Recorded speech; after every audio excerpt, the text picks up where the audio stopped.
एक बार एक शिक्षक संपन्न परिवार से संबंध रखने वाले एक युवा शिष्य के साथ कहीं टहलने निकले। उन्होंने दे एक बार एक शिक्षक संपन्न परिवार से संबंध रखने वाले एक युवा शिष्य के साथ कहीं टहलने निकले। उन्होंने देखा कि रास्ते में पुराने हो चुके एक जोड़ी जूते उतरे पड़े हैं, जो संभवतः पास के खेत में काम कर रहे गरीब मजदूर के थे, जो अब अपना काम खत्म कर घर वापस जाने की तैयारी कर रहा था। शिष्य को मजाक सूझा। उसने शिक्षक से कहा, गुरुजी, क्यों न हम ये जूते कहीं छिपाकर झाड़ियों के पीछे छिप जाएं? जब वो मजदूर इन्हें यहाँ नहीं पाकर घबराएगा तो बड़ा मजा आएगा। शिक्षक गंभीरता से बोले, किसी गरीब के साथ इस तरह का भद्दा मजाक करना ठीक नहीं है। क्यों न हम इन जूतों में कुछ सिक्के डाल दें और छिप कर देखें कि इसका मजदूर पर क्या प्रभाव पड़ता है। शिष्य ने ऐसा ही किया और दोनों पास की झाड़ियों में छुप गए। मजदूर जल्द ही अपना काम खत्म कर जूतों की जगह पर आ गया। उसने जैसे ही एक पैर जूते में डाले, उसे किसी कठोर चीज का आभास हुआ। उसने जल्दी से जूते हाथ में लिए और देखा कि अंदर कुछ सिक्के पड़े थे।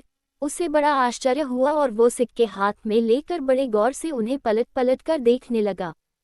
फिर उसने इधर उधर देखने लगा। दूर दूर तक कोई नजर नहीं आया तो उसने सिक्के अपनी जेब में डाल लिए। अब उसने दूसरा जूता उठाया, उसमें भी सिक्के पड़े थे। मजदूर भाव विभोर हो गया। उसकी आंखों में आंसू आ गए। उसने हाथ जोड़ ऊपर देखते हुए कहा, हे भगवान, समय पर प्राप्त सहायता के लिए उस अनजान सहायक का लाख लाख धन्यवाद। उसकी सहायता और दयालुता के कारण आज मेरी बीमार पत्नी को दवा और भूखे बच्चों को रोटी मिल सकेगी। मजदूर की बातें सुन शिष्य की आंखें भर आईं। शिक्षक ने शिष्य से कहा, क्या तुम्हारी मजाक वाली बात की अपेक्षा जूते में सिक्का डालने से तुम्हें कम खुशी मिली? शिष्य बोला, आपने आज मुझे जो पाठ पाया है, उसे मैं जीवन भर नहीं भूलूंगा। आज मैं उन शब्दों का मतलब समझ गया हूँ जिन्हें मैं पहले कभी नहीं समझ पाया था, कि लेने की अपेक्षा देना कहीं अधिक आनंददायी है। देने का आनंद असीम है।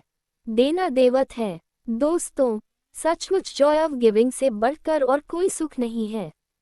हमें इस कहानी से शिक्षा लेते हुए अपनी अपनी क्षमता के अनुसार ज़रूर कुछ न कुछ दान देना चाहिए और ज़रूरतमंदों की हर संभव मदद करनी चाहिए।